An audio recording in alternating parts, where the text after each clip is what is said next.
Par contre, je suis un peu Bon, pris, alors donc bon, tu es pris. c'est- c'est- Donc ça on va parler un petit peu de Hanouka. Je te posais la question s'il y avait quelque chose sur Hanouka et tu m'as dit que tu allais inventer.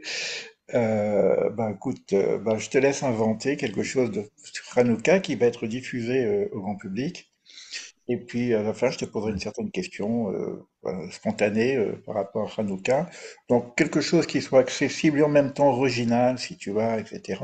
Pas trop long non plus, parce que tu sais, c'est pour mettre ce que je souhaite faire, c'est que chaque journée de Hanouka, je donne une vidéo avec les différents intervenants que j'ai dans mon arche d'Abraham. Voilà, pour allumer les lumières de l'arche et puis que ça puisse éclairer le monde en même temps. Alors, qu'est-ce que tu peux nous dire sur Hanouka entre ce que d'abord ton expérience personnelle sur cette notion de lumière, ce que tu as pu apprendre dans peut-être d'une façon très simple dans l'ensemble, mais peut-être d'une façon un peu plus spécifique, puisqu'on travaille sur le Hor HaChaim ou Manitou, etc. Bon, je te laisse et puis on voit un peu ce qui peut être partagé entre nous et puis en même temps diffusé dans le monde. bien. Alors, il faut premièrement remarquer le moment de la fête de Hanouka. C'est-à-dire qu'on est au début de l'hiver, à un moment donné où on est presque au maximum de la nuit. C'est-à-dire le soleil se couche très très tôt et vers les 5 heures ou selon où on se trouve sur le globe, on est rapidement dans la nuit, quoi. Et en même temps, l'hiver, le début de l'hiver. Il y a, on va voir que, et ça va être très intéressant parce que tu vas voir la, la spécificité des fêtes juives. C'est extraordinaire parce qu'elle se place à plusieurs niveaux. Et là, on le voit, hein, elle est au niveau de la nature. C'est-à-dire, avant de parler de la fête de Hanouka en elle-même, tu as ce temps où la lumière est au minimum, au maximum, excuse-moi. Non, voilà, non, excuse-moi. La Minimum. lumière est au minimum et l'ombre est au maximum. En même temps, c'est l'hiver. On rentre donc dans l'hibernation, dans le froid, et voilà une fête qui va nous donner un surplus de lumière et de joie, toute une période qui correspond en même temps avec Noël, là aussi. C'est les lumières, c'est le sapin de Noël avec etc. Donc, il y a il y a comment dire, quelque chose en commun dans cette période de Hanouka qui est au niveau de la nature. C'est extraordinaire. Qu'on retrouve d'ailleurs à Pessah. Pessah, c'est-à-dire Pâques, qui, on va voir, c'est aussi le moment du printemps, où la nature sort. Et au niveau de l'histoire, on voit que les Hébreux sortent d'Égypte. Euh, donc, il y a cette première approche. Ensuite, il y a une approche historique. C'est-à-dire que on sait qu'à Hanouka, il y a eu une révolte des Maccabées, qui étaient en fait des prêtres et qui se sont révoltés contre la dictature, contre le pouvoir, contre l'empire de cette époque. Et on va voir que, en fait, ces hommes, des hommes de la spiritualité, vont être capables d'organiser une révolte contre une super armée, l'armée grecque, et réussir. Alors là, on a aussi un autre message, c'est au niveau de l'histoire, qui est toute l'histoire se déroule. À un moment donné, apparaît un empire qui s'étend sur des régions à n'en plus finir et qui impose à tous les peuples, qui impose ses lois, ses règles, et, euh, et en même temps, évidemment, il y a toujours des bonnes choses derrière ces dictatures. Derrière la Grèce, il y a des belles choses. Derrière Rome, il y a des bien choses. Bref, derrière la France dans son temps, l'Angleterre dans son temps, on voit que tous ces empires se développent et il suffit d'une petite minorité pour les faire tomber. Et là, c'est intéressant parce que dans notre réalité, on est un petit peu dans cette situation. C'est-à-dire qu'on voit qu'il y a le mondialisme, une sorte d'organisation mondiale qui semblerait gouverner le monde au travers, au-delà de tous les spécificités des pays. Et, et en même temps, on se dit, mais qu'est-ce que nous sommes, nous, individus et minorités, devant cette puissance? Et voilà que Hanouka vient nous donner un message totalement différent. C'est-à-dire qu'une minorité peut être capable de se lever contre une puissance mondiale, ici puissance de la Grèce, et les battre. Et puis il y a une autre dimension, c'est celle dont tu parlais, c'est la dimension de la lumière. C'est-à-dire que on, on a, on aspire à non seulement une plus grande lumière dans ce monde, mais derrière la lumière, c'est aussi la vérité, c'est aussi l'authenticité, c'est aussi la puissance du Créateur. C'est toutes ces forces pour lesquelles on attend et qui sont censées donner au monde euh, toute sa, toutes ses vertus de bonheur, de paix, etc. Et, et voilà que au travers de cette histoire des Maccabées qui réussissent à vaincre les Grecs, il y a un miracle. C'est le miracle de la fiole, une petite fiole d'huile qui était censée permettre la rénovation du temple de Jérusalem. Et cette petite fiole d'huile va réussir à comment dire, se renouveler, ou en tout cas à se maintenir pendant 8 jours. Donc il y a un miracle. Alors, et ça c'est un enseignement de Manitou, il expliquait que le miracle, c'est pas la fiole d'huile.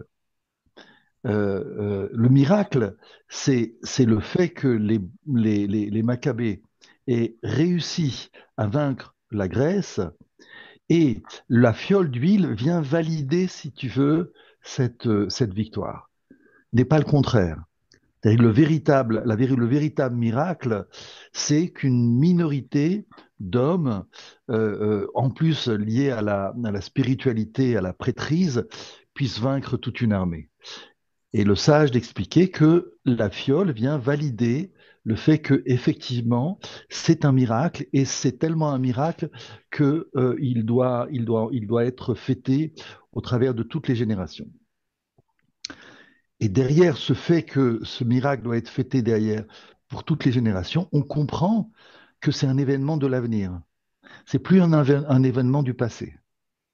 C'est-à-dire qu'on vient nous donner le message, attention, ce processus, ce cycle qui consiste à faire apparaître une puissance, un empire dans le monde qui réduit les minorités à une forme d'esclavage, cela, c'est appelé à être combattu et disparaître. C'est le véritable message qu'il y a derrière. Et derrière, évidemment, il y a ce message de lumière, de vérité, d'authenticité qui est caché. Voilà au niveau de l'histoire. Euh, bon, ça, c'est Donc, il y a trois notions dont tu as parlé maintenant. les trois notions et qu'on va retrouver dans comment dire, dans toutes les fêtes juives, en fait. Toutes les fêtes tout le calendrier d'Israël, le calendrier du peuple juif, à chaque fois, on va retrouver ces trois éléments au niveau de la nature, au niveau de l'histoire et au niveau de la spiritualité. Voilà, c'est ce qu'on dit d'ailleurs nous, ce qu'on dit dans la prière. On dit, Akadosh Baruch Hu, tu as jugé la. Attends 2 minutes.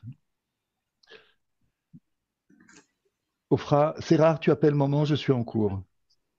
Tu appelles maman, je suis en cours, ma petite fille. Excuse-moi. Je reprends l'enregistrement. Juste pour reprendre la première notion, et qui va peut-être apparemment être en contradiction avec la deuxième, qui n'est pas une contradiction puisque tout est Hmm. un, si on reprend l'enseignement de Manitou, ça me fait rappeler que la première inauguration de la Hanouka, c'est pas justement après cet événement historique en question, mais c'est comme par rapport à ce que tu as dit tout à l'heure, c'est Adam Arishon, première notion d'humanité, qui prend conscience de cette lumière qui se réduit, et finalement il panique, il dit bon, si une lumière se réduit, il n'y a plus de lumière, c'est fini, tu vois. Et à Hanouka, qui est le solstice d'hiver, justement, où la lumière commence à remonter, et là il voit que finalement c'est un cycle. Et c'est à ce moment-là que lui, au niveau symbolique, je ne sais pas comment il a fait à cette époque, c'est comme ça qu'on parle de la première Hanouka qui est faite par Adam Arishon. Oui, effectivement, l'histoire, c'est que Adam Harrison, euh, au moment, donc la création, Premier homme. c'est Hein. le premier homme, donc la création, c'est au début septembre, plus ou moins, donc Rosh Chodesh Tishri. Et ce qui se passe pendant ce temps-là au niveau de la lumière, on sait que la lumière diminue petit à petit. Et donc, le premier homme est entré en panique, c'est-à-dire qu'à un moment donné, il n'y aura plus de lumière dans ce monde. Le monde va s'éteindre et donc il n'y aura plus de possibilité de créatures de vivre puisqu'il n'y aura plus de lumière. Et au moment de Hanouka, qui est comme par hasard au moment de Noël, tout d'un coup, la lumière revient. Et ce retour de la lumière va redonner de l'espoir donc au premier homme et qui va comprendre qu'il y a un cycle, que la lumière revient, que le monde donc est porté par une espérance. Et donc voilà. Et c'est cette même idée, c'est-à-dire que il y a derrière cette idée de lumière, il y a derrière cette idée de désespoir qu'il peut y avoir dans le monde, dans son développement. Et c'est ce qu'on vit d'ailleurs Dans aujourd'hui. son déclin aussi, On- dans son on- déclin, oui. on- voilà, on voit avec la désinformation, les médias, on voit le mensonge comme ça qui se propage. On ne sait plus même vraiment où écouter, quoi écouter, où avoir la véritable information, d'autant qu'elle est multipliée de partout. Et on voit en même temps, comment dire, les guerres se rapprocher. On est sorti de la guerre de 39-45, des deux guerres mondiales. On pensait s'être débarrassé du fléau de la guerre. Et voilà qu'il réapparaît. Il réapparaît au Moyen-Orient de manière flagrante. Le Moyen-Orient est en train d'exploser. Et puis, avec la guerre avec l'Ukraine et les tensions qu'il y a entre l'Europe maintenant et la Russie, et puis, bref, les États-Unis, la Chine, on rentre dans une situation où on a de quoi rentrer dans une forme de pessimisme, de découragement, et en particulier aussi en Israël, bien qu'il y ait un retour de la situation. Et on se dit, mais vers quoi on va? Eh bien, déjà au niveau du peuple juif, on a déjà une réponse. C'est-à-dire que nous savons qu'il existe un événement qui va nous donner la certitude que ce désespoir n'a pas lieu. Et aussi, c'est ce qu'on voit, c'est-à-dire qu'on voit un petit pays de 20 000 mètres carrés, okay, qui est plus petit que la Belgique, entouré des pires ennemis, que ça soit le Liban, la Syrie, et aussi la Jordanie, même si c'est pas, comment dire, c'est pas dévoilé. Il y a des tensions aussi avec l'Égypte. En bref, sans parler maintenant de l'Iran, de l'Irak. Bref, ce petit pays arrive à prendre le dessus sur toutes ces forces-là et à vaincre. Alors le monde lui trouve ça de manière évidente, mais bon, si on prend un petit peu de la distance, on comprend que c'est pas évident. C'est pas évident. Et voilà, justement, c'est ça l'histoire de Hanouka. C'est ce que vient nous raconter l'histoire de Hanouka, qui est un, un message et un espoir, pas seulement pour Israël, mais véritablement pour le monde entier. Donc C'est-à-dire que, on a la deuxième partie là un peu l'historiosophie, hein, parce que on a parlé de la première partie, la deuxième partie, tu viens d'en parler, tu es en train d'en parler. Donc c'est ce petit peuple de prêtres qui arrive à combattre la Grèce, qui est l'Empire. Et là, nous avons depuis le 7 octobre, qui paradoxalement c'est quand même Simchat Torah, c'est pas n'importe quoi comme aussi comme fête. Et je viens d'entendre une petite vidéo de Rav Zini, je crois, le grand rabbin de Haïfa, ou le rabbin de Haïfa, quoi, qui disait que l'information a été passée quand même, et qu'au niveau du gouvernement, il y a eu une panique. Comme il y a panique d'Adam Harishon d'ailleurs. Il pensait que là, il y a quelque chose qui est terrible qui est en train de se passer, et que c'est presque peut-être.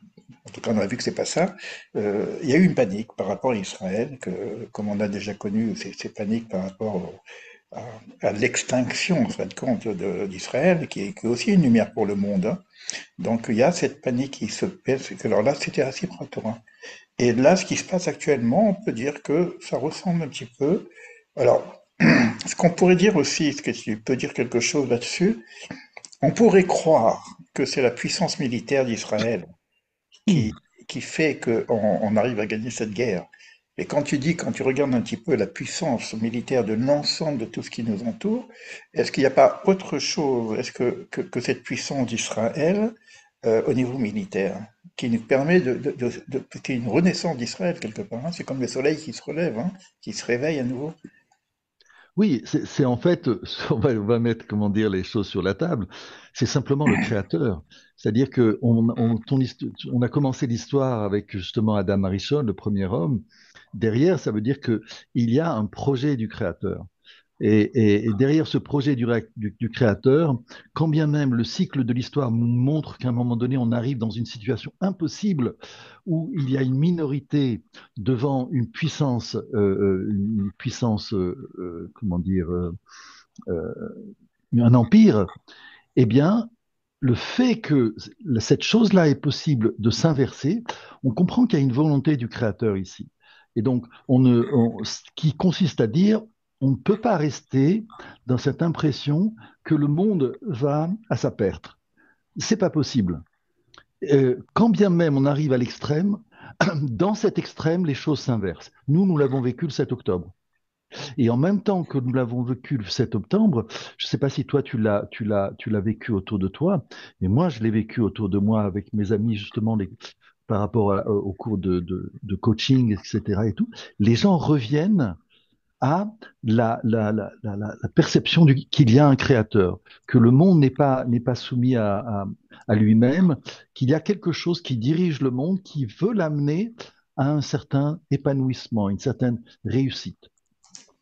Et derrière cette perception, tu as le miracle de Hanouka dans son temps au niveau de la nature, au niveau de l'histoire et au niveau de la spiritualité.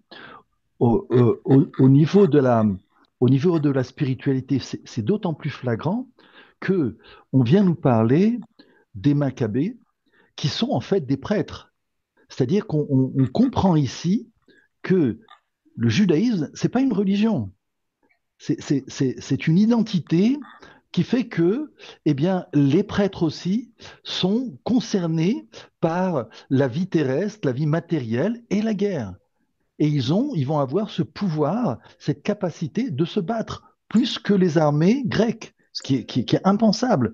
C'est comme si tu avais une petite armée de rebelles comme ça, de gens qui sortent des yeshivotes et qui battent et qui se battent contre des GI, des unités d'élite, etc. C'est impensable. C'est ça qui s'est passé. C'est ça qui s'est passé, mais surtout, ça vient nous faire écho à notre réalité. C'est-à-dire tout sentiment que l'on a dans le fait que on peut dire qu'on est dépassé par ce qui nous entoure. On a parlé de toute la puissance technologique, de la puissance de la presse, comment elle peut nous ensevelir sous des informations manipulées, sur des ténèbres, sur du mensonge. Et on peut se dire, mais comment je vais m'en sortir de cela? Qui je suis, moi? On revient sur Hanouka. C'est justement ça le message de Hanouka. C'est justement ça le message de Hanouka qui a besoin d'être publié. C'est-à-dire que le Hanouka, c'est une petite, c'est donc un candélabre qui est censé être allumé chaque jour une petite bougie pour atteindre son apothéose à la fin des huitièmes jours, donc les 8 bougies, et qui doivent être posées devant une fenêtre de telle manière que ça puisse être vu de tout le monde. Donc, c'est bien l'idée de diffuser et de dévoiler ce miracle des temps futurs. D'accord. Donc, Si on prenait, bon, on va essayer de voir un petit peu à un autre niveau un peu métaphysique pour conclure la partie spirituelle. On part d'une petite fiole d'huile dont la quantité ne peut durer qu'une journée. Et cette fiole d'huile, qui est la seule qui était restée pure, va être, être illuminée pendant 8 jours. D'accord? Donc Exactement. on passe du 1 au 8. Le 8 étant aussi la représentation et du monde futur, et en même temps de l'infini. D'accord? Donc le huitième jour, etc. Hein. Donc on dépasse même le septième jour.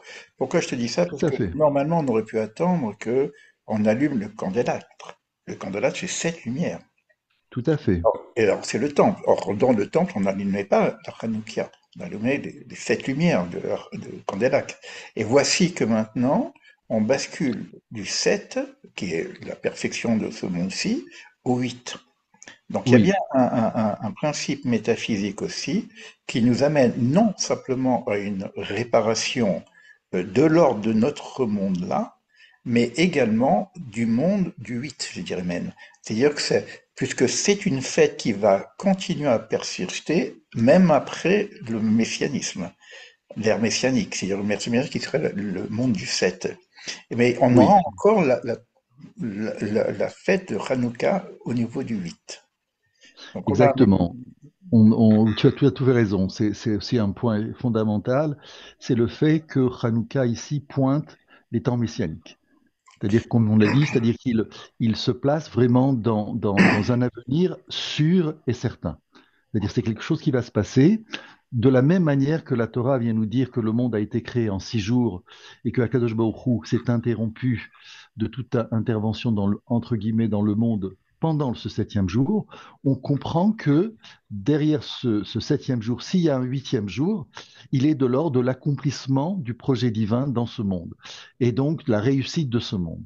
Donc le fait que Hanouka se situe dans cette dimension du huitième jour, on est vraiment il y a cette importance, ce poids de ces temps messianiques qui nous annonce la fin de la fin de tous les conflits, la fin de ces terreurs, de cette ombre, de ces ténèbres qui envahissent le monde.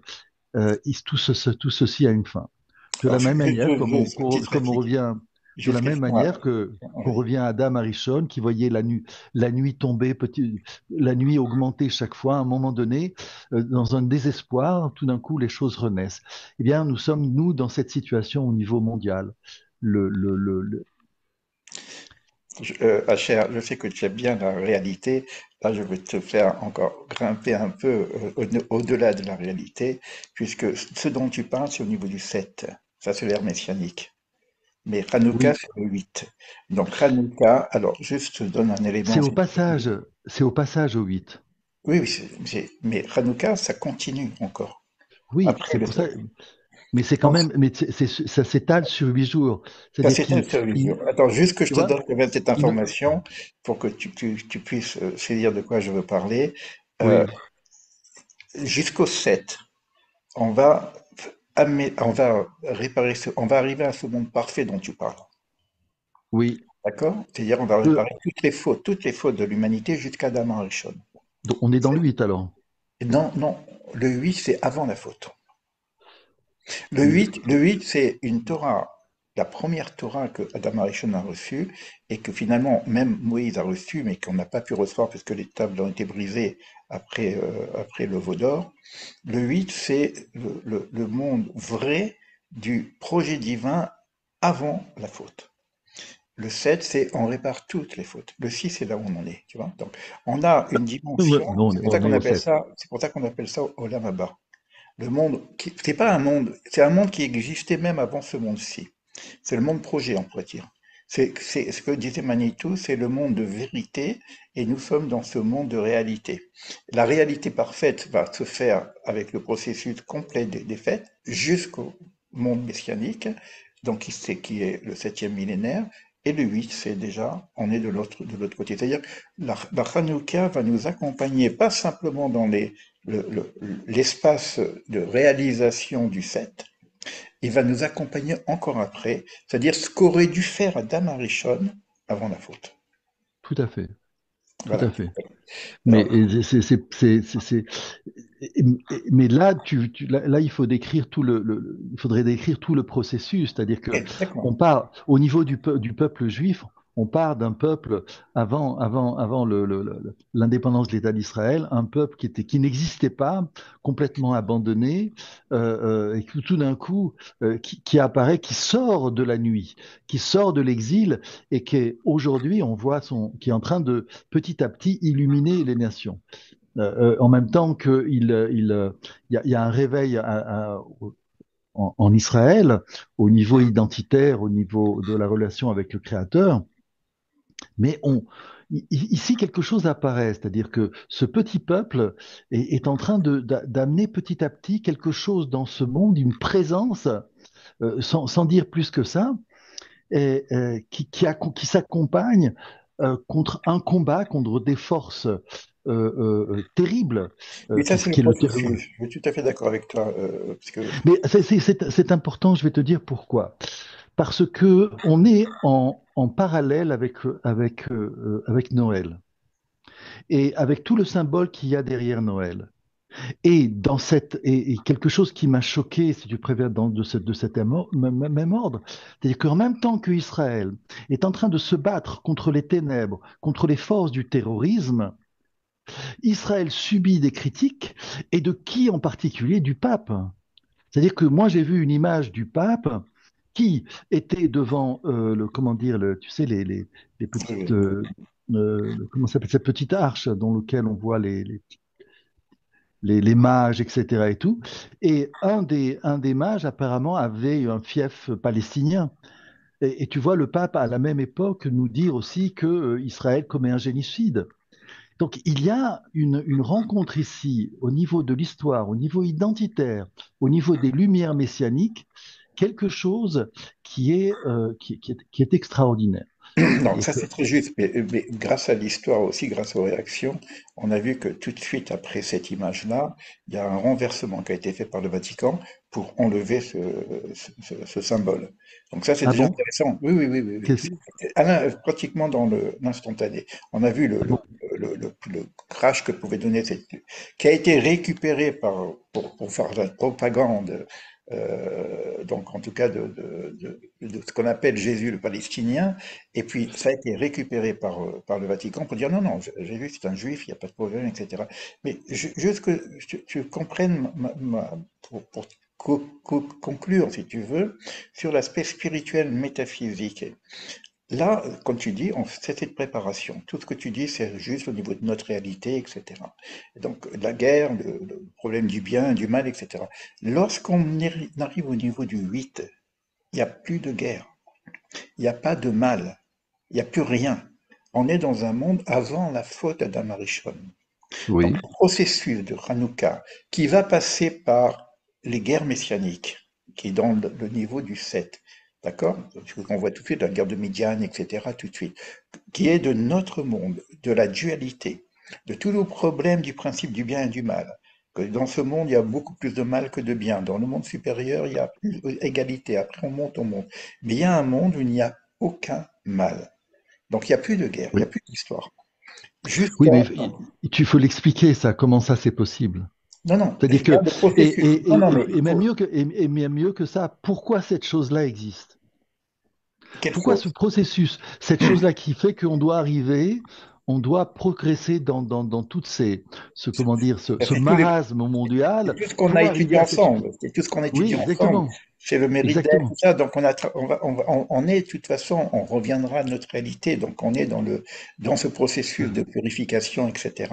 Mais qu'on puisse avoir simplement une touche euh, en termes c'est c'est pas un saisissement parce que c'est huitième millénaire, on ne sait pas ce que c'est, mais qu'il y a cette idée-là, que avant tout ça, alors pourquoi c'est comme ça, c'est l'étude qu'on est en train de faire avec toi, et avec tous les enseignements qu'on a de la Torah, etc., de notre Torah actuelle. Mais il y a quelque chose d'avant où il n'y a pas de mal. Donc il faut voir aussi que la finalité de tout ça, c'est de savoir qu'il y a un point, parce que c'est le point qu'éther, hein, où il n'y a que amour, il n'y a rien d'autre, il n'y a pas de guerre, il n'y a plus de division, il n'y a pas même la division des peuples.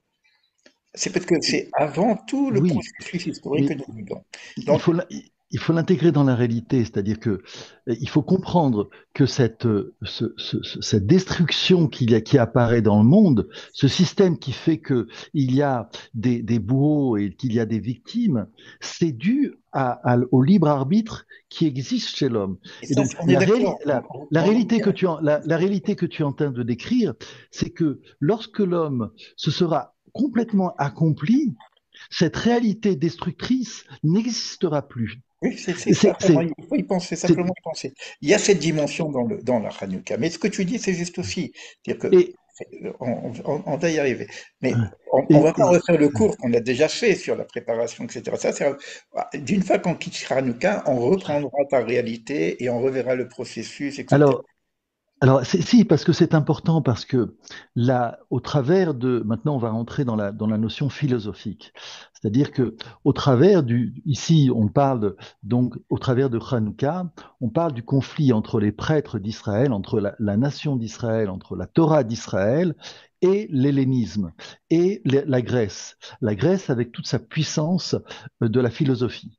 C'est-à-dire que ici, on va devoir avoir une réflexion ici sur le conflit entre cette Torah dévoilée par le Créateur et cette puissance de la philosophie qui, elle, c'est une sagesse qui vient de l'homme et on voit qu'à un moment donné, il y a conflit.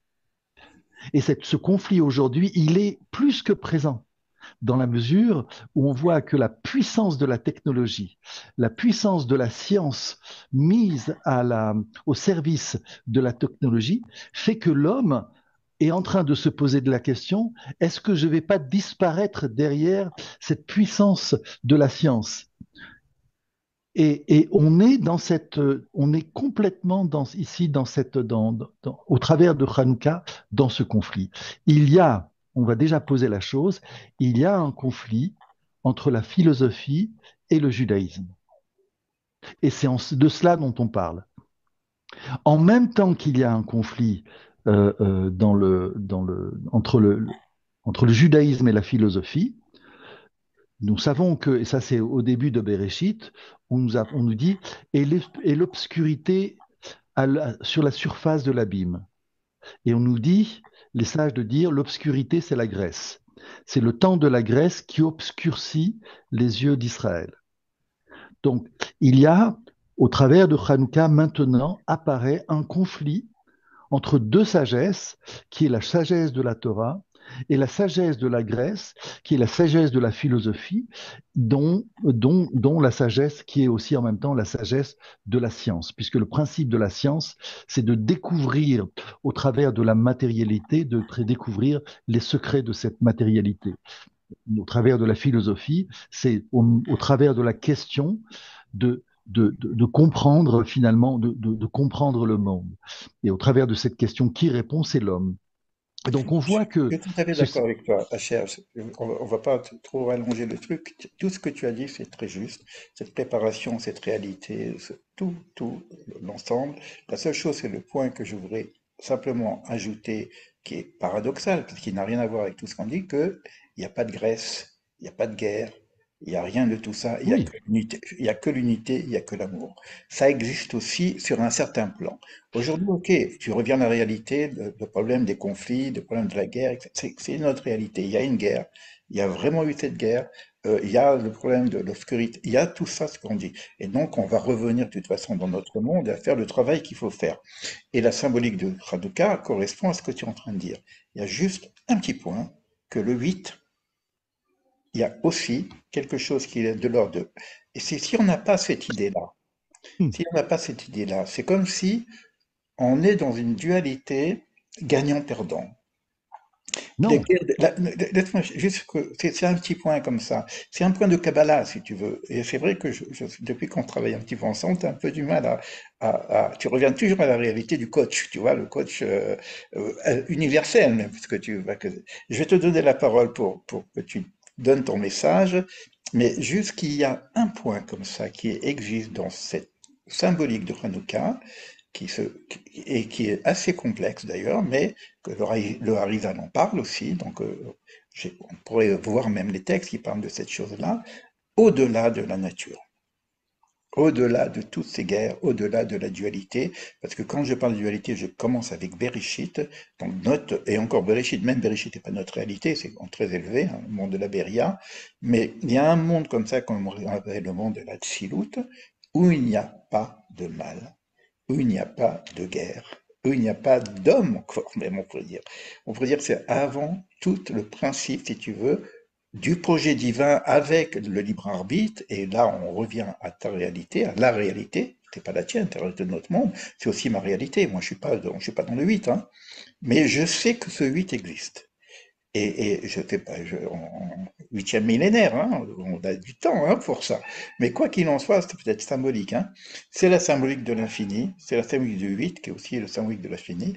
Et que, puis quand tu parles d'identité, notre identité juive, principalement au niveau de l'alliance, elle est basée sur le 8.